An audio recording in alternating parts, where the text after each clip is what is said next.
ठीक है ना, जिसमें पहला प्रोसेस था हमारा एब्जॉर्प्शन ऑफ रेडिएशन, दूसरा प्रोसेस था हमारा स्पॉन्टेनियस इमिशन और तीसरा प्रोसेस है हमारा स्टिमुलेटेड इमिशन। अच्छा, तीनों प्रोसेस क्या है कि स्टेप बाय स्टेप होता है, ठीक है ना। तीनों प्रोसेस होना जरूरी है, लेकिन मेजर एक्शन को होने के लिए ये तीसरा प्रोसेस बहुत ही इंपॉर्टेंट है। तीसरा प्रोसेस हमारा है स्टिमुलेटेड इमिशन। जैसा कि आप मेजर या लेजर के फुल फॉर्म में देखते भी हैं कि एस स्टैंड फॉर स्टिमुलेटेड, ठीक है। अब स्टिमुलेटेड इमिशन में हमने आपको कुछ बताया था। अभी तक तो हम लोग पढ़ते आ रहे थे कि हम लोग दो एनर्जी स्टेट लेते थे, लेकिन एक्चुअली में मेजर के अंदर में दो नहीं, दो से ज्यादा एनर्जी स्टेट होता है। कुछ बीच के सब स्टेट्स होते हैं, सब स्टेट्स बीच में होते हैं। जैसा कि हमने यहाँ पे आप डायग्राम बनाया है, आप इस डायग्राम को थोड़ा ध्यान से देखेंगे तो ये तो lower energy state ground state है, ये अपर एनर्जी स्टेट हमारा एक्साइटेड स्टेट है। अच्छा, बीच में बहुत सारे स्टेट्स होते हैं, है ना। जैसे यहाँ पे हमने एक और स्टेट लिया है E3। इस E3 का नाम मैंने दिया है मेटा स्टेबल स्टेट। ये E3 क्या है? मेटा स्टेबल स्टेट, मतलब कि there will be some energy state between ground state and excited state, ठीक है। और मैं बार बार ये बात आपको बता देना चाहता हूँ, this is a completely hypothetical structure. ऐसा नहीं है कि आप किसी मटेरियल के अंदर में देखेंगे तो उस मटेरियल के अंदर में ये स्टेप आपको दिखाई पड़ेगा। ये हम लोग उसके एनर्जी लेवल को डिवाइड करने के लिए हम लोगों ने बनाया है, ठीक है ना।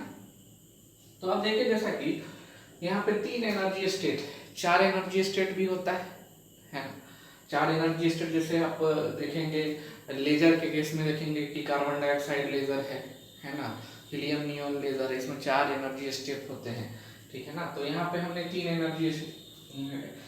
एनर्जी का स्टेप लिया है, ठीक है। अब देखें आप कि होगा क्या कि ये तो ऊपर गया पहले प्रोसेस से ऊपर गया और दूसरे प्रोसेस स्पॉन्टेनियस इमिशन से ये नीचे आया, ठीक है।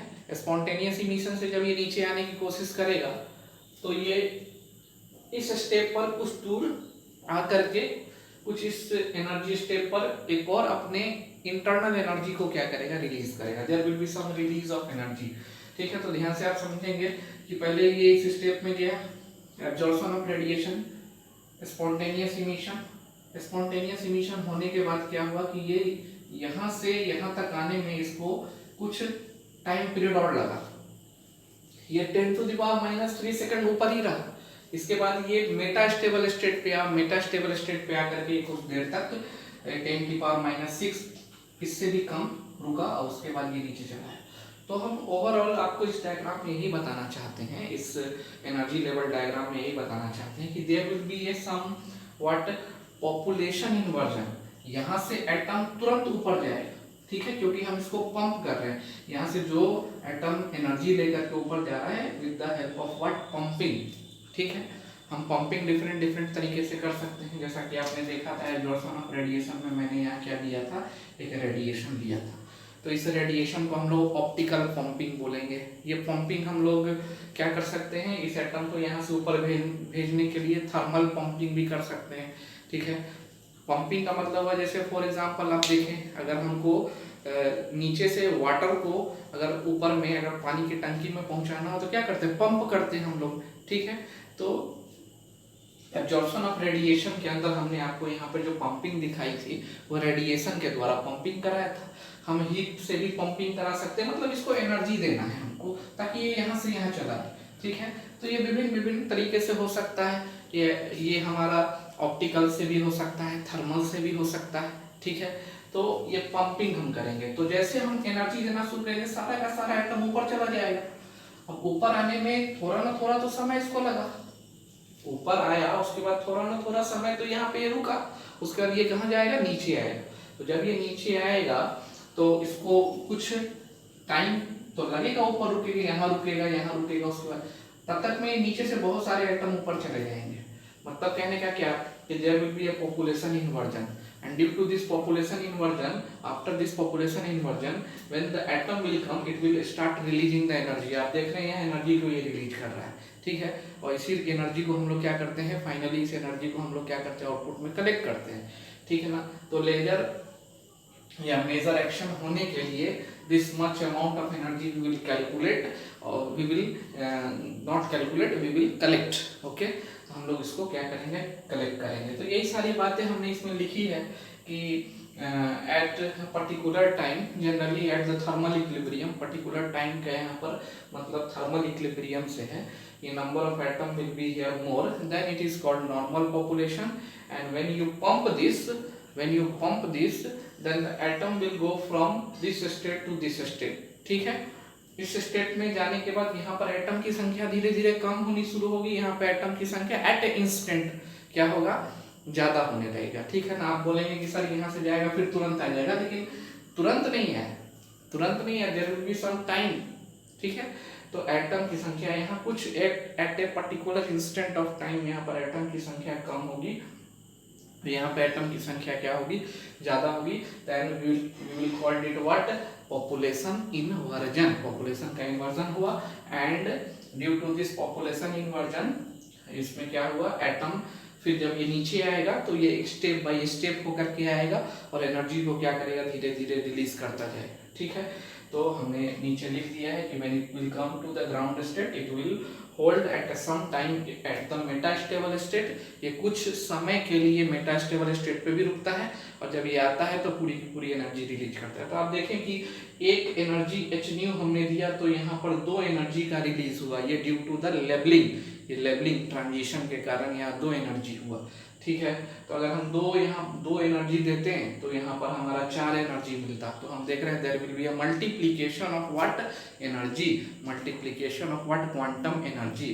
ठीक है, तो हम ये कह सकते हैं कि in case of maser stimulated emission में क्या होता है, मल्टीप्लिकेशन ऑफ एनर्जी होता है, there is a multiplication of energy, and why there is a multiplication of energy, you see, क्योंकि ये स्टेप बाय स्टेप आया।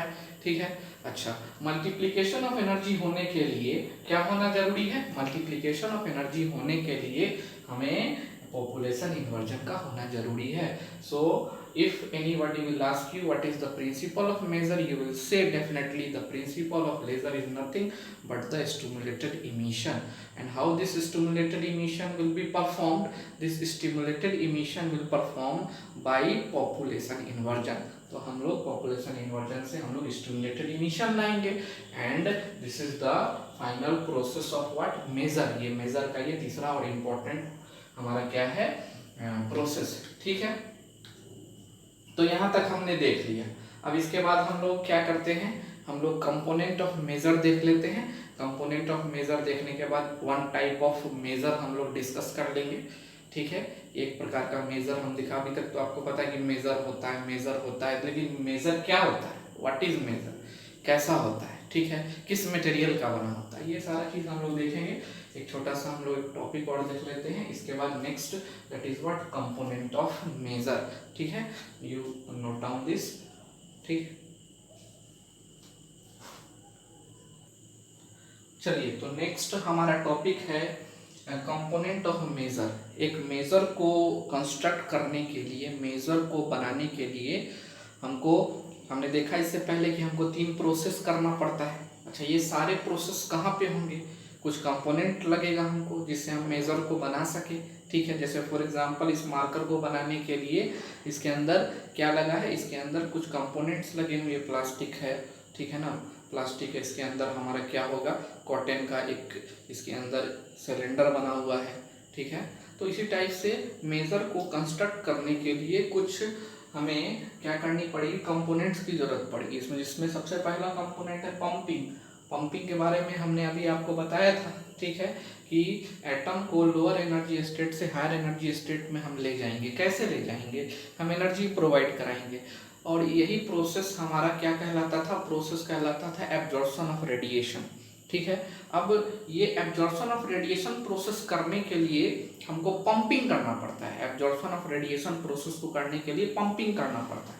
ठीक है, मतलब एटम को लोअर एनर्जी स्टेट से हायर एनर्जी स्टेट में अगर ले जाते हैं तो ये प्रोसेस क्या कहलाता है, एब्जॉर्प्शन ऑफ रेडिएशन। और इस एब्जॉर्प्शन ऑफ रेडिएशन को परफॉर्म करने के लिए हमको क्या करना पड़ेगा, पंपिंग करना पड़ेगा। ये पंपिंग डिफरेंट टाइप के हो सकते हैं, इसमें ऑप्टिकल पंपिंग, अगर हम किसी लोअर एनर्जी स्टेट एटम या मॉलिक्यूल को लाइट के द्वारा या रेडिएशन के द्वारा एनर्जी दे दें और वो हायर एनर्जी स्टेट में चला जाए तो इसको ऑप्टिकल पंपिंग हम लोग बोलते हैं। अगर हम उसको हीट कर दें, ठीक है, और हीट से वो एनर्जी ले ले और वो लोअर एनर्जी से हायर एनर्जी स्टेट में चला जाए, ठीक है, तो इसको हम लोग क्या बोलेंगे, थर्मल पंपिंग बोलेंगे। या फिर अगर हम इलेक्ट्रिसिटी मतलब हम वोल्टेज प्रोवाइड करा दे, उसको एनर्जी प्रोवाइड करा दे, वो लोअर एनर्जी स्टेट से हायर एनर्जी स्टेट में चला जाए, तो ये कौन सा होगा, मेरा इलेक्ट्रिकल पंपिंग होगा।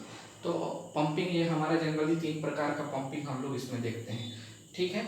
तो मेजर को बनाने के लिए जो पहला कंपोनेंट है वो हमको पंपिंग लेना पड़ेगा और 3 प्रकार के पंपिंग हो सकते हैं। दूसरा है हमारा एक्टिव मीडियम। एक्टिव मीडियम है हमारा कि वैसा मीडियम जिसके अंदर में ये पॉपुलेशन इन्वर्जन हो, वैसा मीडियम हम लोग उसको क्या बोलते हैं, एक्टिव मीडियम बोलते हैं, ठीक है। ये इस मीडियम कैसा हो सकता है, ये सॉलिड हो सकता है, लिक्विड हो सकता है, ये गैस हो सकता है, ठीक है। तो जिस मीडियम के अंदर में ये पॉपुलेशन इन्वर्जन होगा उस मीडियम को हम लोग क्या बोलेंगे, एक्टिव मीडियम बोलेंगे। तीसरा है आपका रेजोनेंट कैविटी, ठीक है। अच्छा, ये जो पूरा प्रोसेस एक्टिव मीडियम है, ये पंपिंग वगैरह जो भी हमारा परफॉर्म होगा, इसको हम लोग एक पर्टिकुलर कैविटी के अंदर डालते हैं, जैसे फॉर एग्जांपल अगर हम इस पेन को खोल के देखें तो इसमें हमने बताया था आपको कॉटन का इसके अंदर क्या एक सिलेंडर निकलेगा, ठीक है। तो इसको हमने क्या किया, इसके अंदर फिट कर दिया है, इस कैविटी के अंदर क्या किया, फिट कर दिया इसे। इसी तरह पूरे इस सिस्टम को पंपिंग जहाँ हो रहा है, एक्टिव मीडियम, इन सबको एक कैविटी के अंदर डालेंगे। जनरली ग्लास की कैविटी बनी हुई होती है, ठीक है, क्वार्ट्ज ग्लास की कैविटी बनी होती है, क्वार्ट्ज की कैविटी होती है, उसके अंदर सारे अदर कंपोनेंट को हम लोग रखते हैं। इसी को हम लोग क्या बोलते हैं, रेजोनेंट कैविटी बोलते हैं, ठीक है। तो मेजर के लिए ये 3 इंपॉर्टेंट कंपोनेंट्स हमारे जरूरी हैं। ये तीनों इंपॉर्टेंट कंपोनेंट को ले करके हम एक मेजर को कंस्ट्रक्ट कर सकते हैं, ठीक है। तो चलिए, अभी तक हमारा ये था कि मेजर होता है, इसके प्रोसेसेस होते हैं, ठीक है, इसकी कैरेक्टरिस्टिक होती है, ठीक है ना, इसको बनाने के लिए कंपोनेंट की आवश्यकता पड़ती है। अब हम अभी देख लेते हैं कि कौन कौन सा मटेरियल है जो इस मेजर की प्रॉपर्टी को शो करेगा, ठीक है, कौन कौन सा मटेरियल अवेलेबल है हमारे पास, ठीक है ना, जो ये मेजर की प्रॉपर्टी शो करेगा, ठीक है। इसको हम लोग लेकर के मेजर को बना सकते हैं, इस मटेरियल को लेके मेजर को हम लोग क्या कर सकते हैं, बना सकते हैं, कंस्ट्रक्ट कर सकते हैं, ठीक है। तो इसको हम लोग देखते हैं, आप इसको नोट डाउन करें।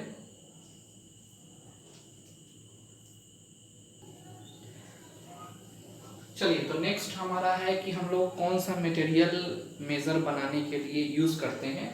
तो इसमें कुछ मटेरियल का हमने नाम दिया है, वैसा मटेरियल जो कि पैरामैग्नेटिक प्रॉपर्टी को शो करे, पैरामैग्नेटिक आयंस का मटेरियल हो, पैरामैग्नेटिक आयंस हो, और उसी को हम लोग मेजर बनाने के लिए यूज करते हैं, जिसमें क्रोमियम है, आपका अमोनिया गैस है, गैडोलीनियम आयन है, रूबी क्रिस्टल का भी हम लोग यूज करते हैं, ठीक है।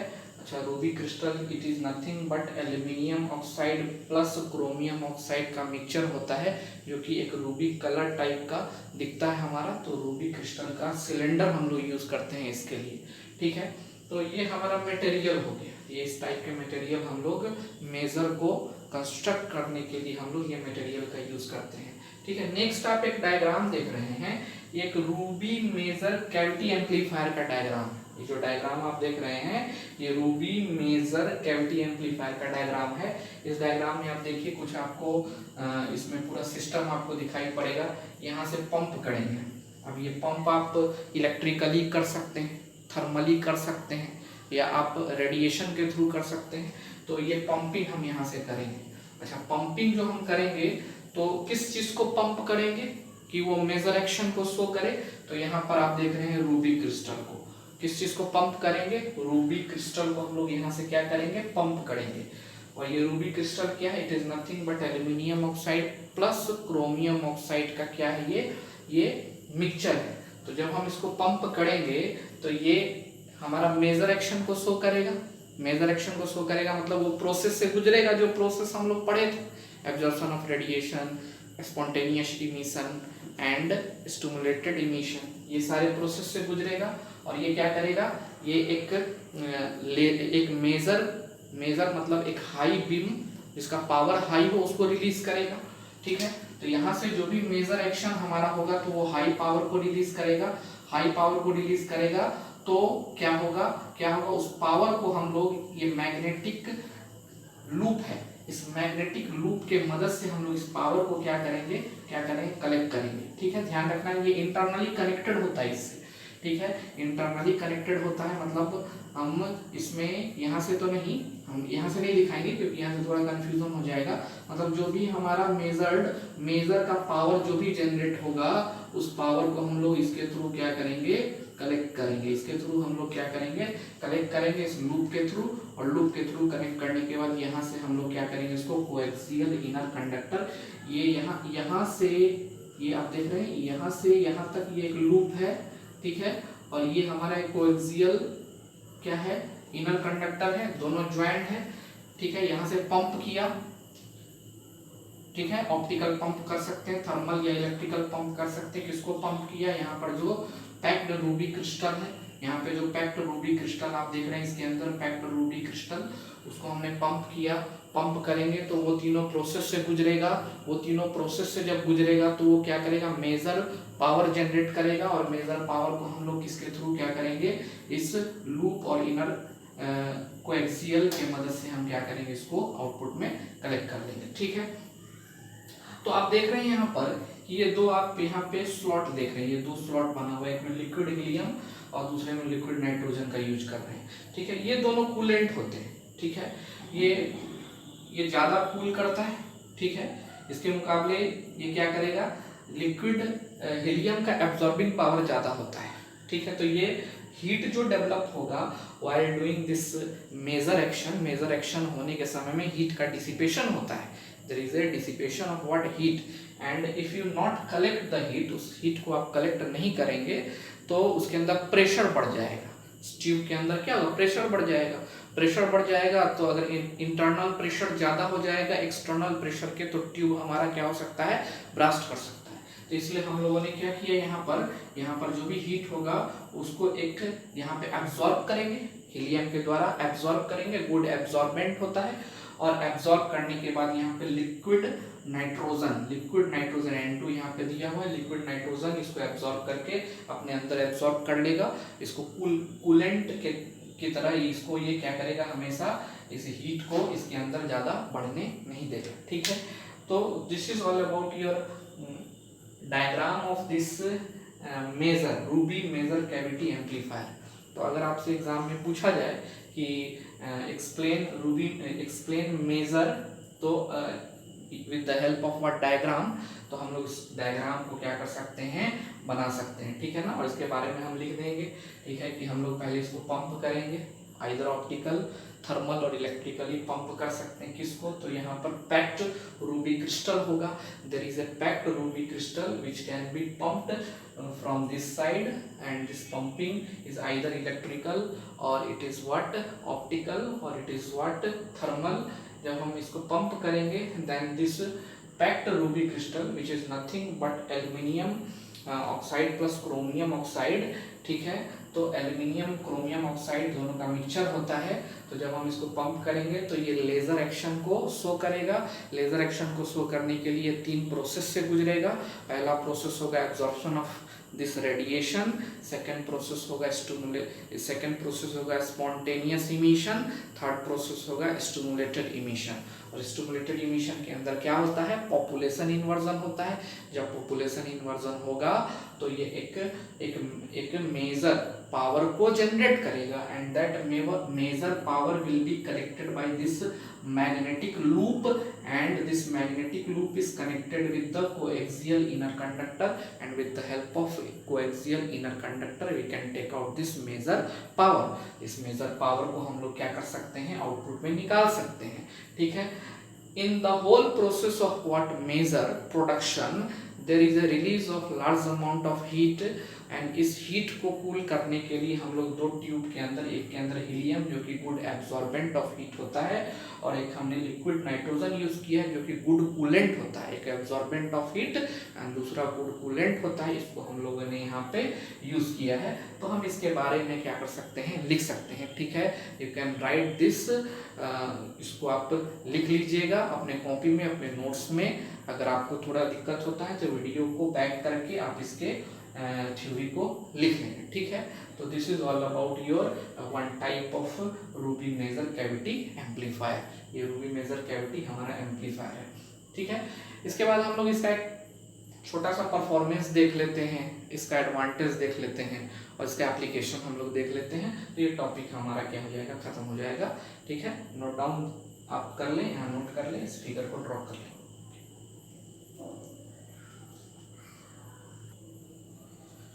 चलिए, तो नेक्स्ट हम लोग इसके परफॉर्मेंस कैरेक्टरिस्टिक को देख लेते हैं। तो ऑपरेटिंग फ्रीक्वेंसी हाई फ्रीक्वेंसी होता है, ठीक है, 16 gigahertz. That's why it is widely use at the microwave range पर। माइक्रोवेव फ्रीक्वेंसी को हम लोग यूज करते हैं, मतलब गेन इसका 25 dB है। पावर, ये हाई पावर जनरेट करता है 150 megawatt and its efficiency is what 80%। मतलब पूरे अगर हम देखें तो माइक्रोवेव सेमीकंडक्टर डिवाइस में ये सबसे अच्छा इफिशिएंट एंड हाई पावर हमको देता है, ठीक है ना। नेक्स्ट इसका एडवांटेज अगर देखें तो ये लो नॉइज होता है। हमने शुरू में ही आपको बताया था इंट्रोडक्शन में कि ये लो नॉइज डिवाइस है। दूसरा, ये हाई पावर जनरेट करता है, आप देख रहे हैं 150 मेगावाट पावर को जनरेट कर रहा है। हाई फ्रीक्वेंसी गीगाहर्ट्ज में ये जनरेट करता है। हाई इंटेंसिफाइड बीम, जैसा कि पहले ही हमने बताया था कि मेजर हो या लेज़र हो, ये हाईली इंटेंसिफाइड बीम को क्या करता है, प्रोड्यूस करता है। इसलिए आप देखेंगे लेज़र लाइट का यूज़ हम लोग मेटल कटिंग इंडस्ट्री में करते हैं। लेज़र लाइट का यूज़ हम लोग किसी टारगेट को पॉइंट आउट करने के लिए करते हैं। तो मेजर का भी हम लोग यूज़ किसी टारगेट को पॉइंट आउट करने के लिए, हाई पावर से पॉइंट आउट करने के लिए, ठीक है ना।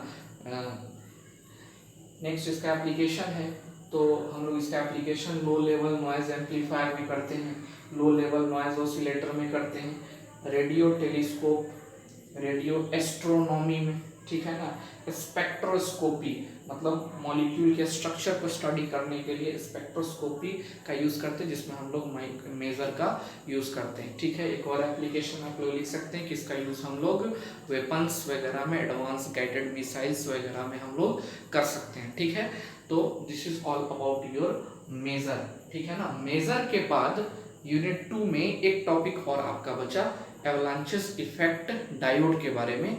तो एवलांचेस इफेक्ट डायोड में हम लोगों को तीन छोटा छोटा, जैसा कि हमने पहले भी आपको बताया था कि डायोड्स हमको पढ़ना है, जिसमें हमारा बहुत ज़्यादा हमको डिटेल में उसमें नहीं जाना है, जिसमें इम्पैक्ट है, ट्राइपेट है, बेरिट है, ये तीन हमको पढ़ना है, ठीक है ना। तो हम लोग नेक्स्ट लेक्चर में इसको देख के ख़त्म करेंगे और फिर अपने इम्पॉर्टेंट यूनिट, जो हमारा तीसरा यूनिट है, चौथा यूनिट है, दो यूनिट हमारा काफ़ी इम्पॉर्टेंट है, तो हम लोग इसको फिर आगे प्रोसीड करेंगे, ठीक है। Thank you. नेक्स्ट क्लास में हम लोग फिर आगे देखते हैं।